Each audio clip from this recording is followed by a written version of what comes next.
Jadi saya tidak pernah minta kasus ini berbelok-belok, ya. Ada yang mengkaitkannya ke narkoba lah, segala macam lah, itu nggak ada kaitan sama itu. Mah banyak.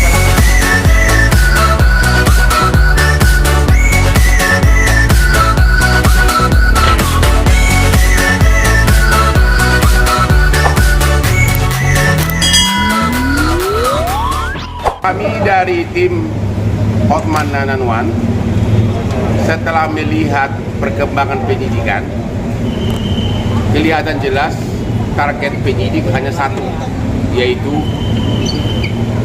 membuktikan bahwa Peggy adalah pelakunya. Hanya itu target penyidik.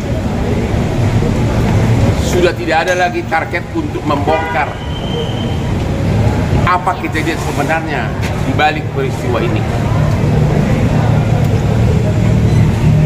Sekiranya pun Peggy dinyatakan bersalah, maka menjadi misteri selama-lamanya.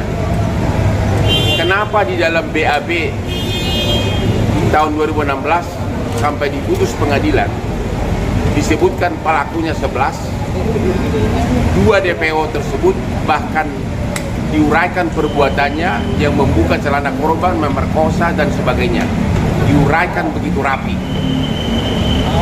Tapi kenapa di BAP 2024 tiba-tiba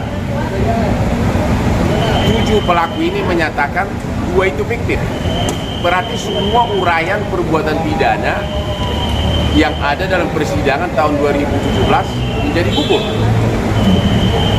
Yang kedua, kenapa Peggy tersangka? 5 pelaku dari tindak pidana ini menyatakan di BAP tahun 2024 Peggy bukan pelaku. Hanya 1 dari terpidana menyatakan Peggy pelaku. Ya harusnya kan suara terbanyak. Jadi kalau memang target penyidik itu hanya untuk membuktikan Peggy bersalah, maka misteri sebenarnya apa di balik peristiwa ini? Apakah ada orang penting terlibat? Kenapa BAP-nya begitu rapi dulu, tiba-tiba semua BAP itu sebagian besar dinyatakan fiktif? Maka itu tidak bisa lagi diselesaikan dengan jalur penyidikan normal. Karena kalau hanya pro justisia, nanti penyidik hanya mengatakan sudah ditemukan 2 alat bukti, selesai. Tidak akan dibongkar lagi peristiwa sebenarnya.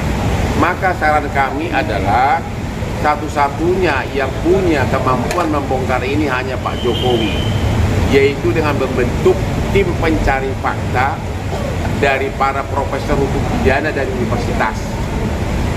Tim pencari fakta ini dikasih dulu bekerja, penyidikan atas Peggy sekarang ini ditunda dulu, tidak dihentikan ya, ditunda dulu.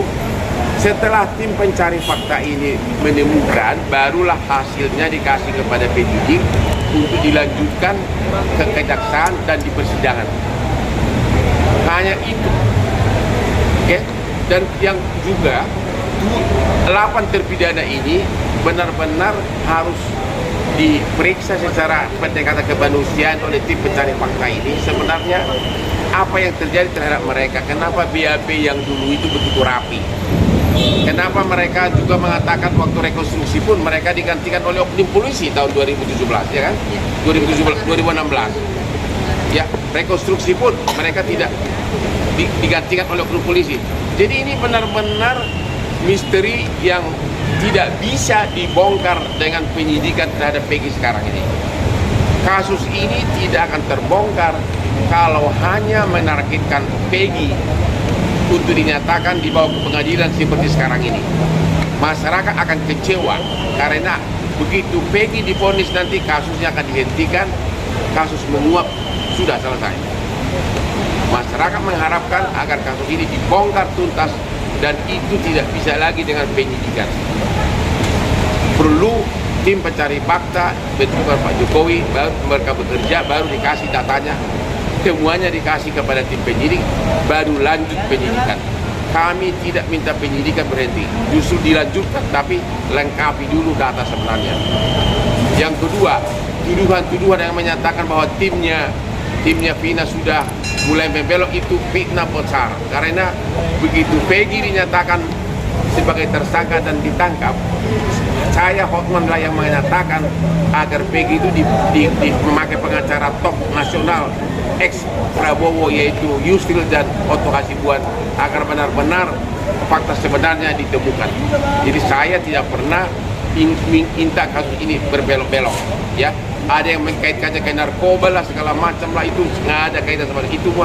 Banyak pelaku-pelaku TikTok yang sakit jiwa, banyak pelaku TikTok dari Instagram yang sakit jiwa, yang mukanya aneh-aneh, ya, mukanya aneh-aneh, tuduhannya dan suaranya juga kayak nenek lampir, ya.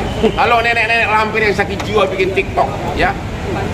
Bansos lu nggak malu sama dirimu lo, nggak tahu apa-apa, kayak penjual ikan goreng lo.